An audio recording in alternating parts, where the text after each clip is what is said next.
सुंदरता चरित्रहीनता का प्रमाण नहीं। पिछले कुछ दिन बहुत मुश्किल भरे थे रिया के लिए, लेकिन कल का सवेरा रिया के लिए शांति और सुकून भरा होगा, क्योंकि आज उसके और आकाश के रिश्ते पर डिवोर्स की मोहर लग जाएगी। ना जाने कितनी बार अपने दिल और दिमाग की लड़ाई में खुद को हारा हुआ महसूस करती थी रिया, लेकिन परिवार का साथ था जिसने रिया को बिखरने नहीं दिया। रिया जिस ऑफिस में काम करती थी, कुछ दिनों बाद आकाश का भी अपॉइंटमेंट उसी ऑफिस में हुआ। रिया चंचल, खूबसूरत, आत्मविश्वास से भरी, हर समय चेहरे पर मुस्कान लिए रहती है। रिया की खूबसूरती और मिलनसार स्वभाव देख हर कोई रिया से बात करना चाहता। आकाश और रिया कब एक दूसरे के करीब आ गए, दोनों को पता नहीं चला। दोनों को एक दूसरे का साथ अच्छा लगने लगा था। दोनों ने एक दूसरे का साथ निभाने का वादा कर शादी करने का फैसला किया। दोनों परिवारों की रजामंदी से दोनों की शादी पक्की हो गई। आखिरकार वो दिन भी आ गया जब दोनों शादी के बंधन में बंधे। लाल रंग के जोड़े में रिया का रंग कुछ ऐसे निखर रहा था मानो जैसे स्वर्ग की कोई अप्सरा हो। आकाश के घर और रिश्तेदारों में रिया की खूबसूरती और स्वभाव की चर्चा होने लगी। ससुराल में रिया ने सबके दिलों में अपनी जगह बना ली। कुछ दिन बाद रिया ने अपनी जॉब ज्वाइनिंग कर ली। रिया घर और बाहर की जिम्मेदारी बखूबी निभा रही थी। आकाश और रिया दोनों एक साथ ही ऑफिस जाते और आते थे। कुछ दिन तो सब ठीक रहा, लेकिन आकाश के स्वभाव में ना जाने क्यों रिया को फ़र्क दिखाई देने लगा। यदि कोई मित्र या सगे संबंधी रिया की प्रशंसा करते तो उसे अच्छा नहीं लगता। सबके सामने तो वह कुछ नहीं कहता, लेकिन बाद में रिया को खूब खरी खोटी सुनाता। आकाश का शक्की मिजाज और अहंकार से भरा स्वभाव रिया के सामने आने लगा था, लेकिन रिया हर स्थिति में असमंजस बैठाने की कोशिश कर रही थी। लेकिन आकाश को तो जैसे रिया की खूबसूरती से ही चिढ़ होने लगी हो।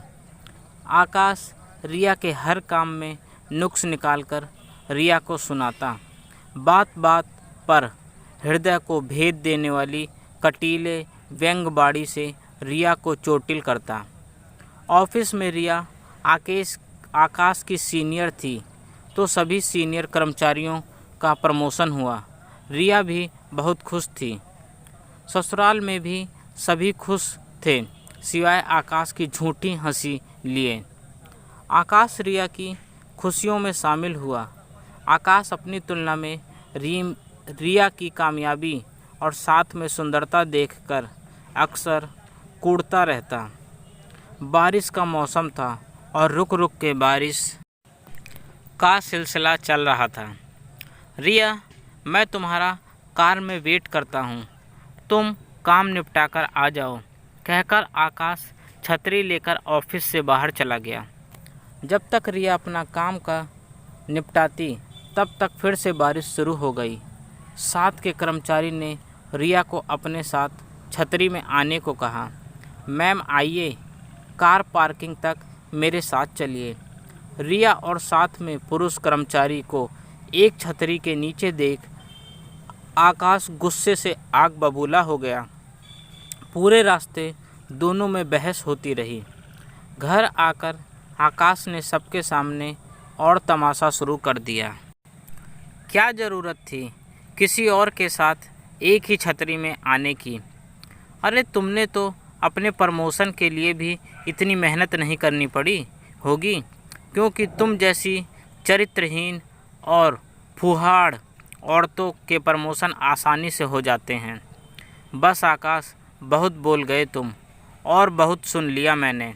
मैं तुम्हारी बातें सुन रही हूँ, इसका मतलब यह नहीं है कि मैं गलत हूँ या मैं कमज़ोर हूँ? तुम्हें मेरे चरित्र पर उंगली उठाते हुए शर्म नहीं आती? किसी की सुंदरता और उसके चरित्रहीन होने का प्रमाण नहीं होती।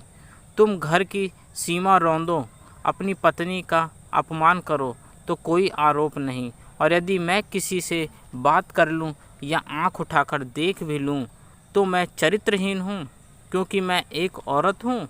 मैं केवल तुम्हारी पत्नी ही नहीं, इस घर की बहू हूँ, इस घर की मान मर्यादा हूँ, इसलिए चुप थी। इसका मतलब ये नहीं है कि जो तुम्हारे मन में आएगा तुम वो बोलोगे।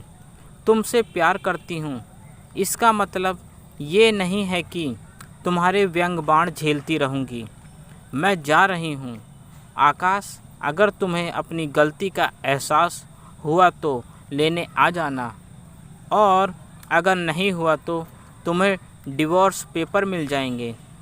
वैसे भी अगर सम्मान खोकर किसी रिश्ते को जीवित रखा भी तो वो रिश्ता ज़्यादा दिन नहीं टिक पाएगा। कहकर रिया ने अपना सामान बांधा और चल दी। दोस्तों, हमारे पुरुष प्रधान देश में आज भी यदि महिलाएं अपने पति से ज़्यादा कामयाब हो जाएं तो पुरुष के अहम को चोट पहुंचती है। औरत की सुंदरता को उसके चरित्रहीन का प्रमाण बना दिया जाता है। रिया अपना आत्मसम्मान खोकर अपने रिश्ते को जीवित नहीं रखना चाहती थी। सम्मान पर लगी चोट असहनीय होती है। क्या रिया ने सही किया या गलत? आपके विचारों का इंतज़ार रहेगा।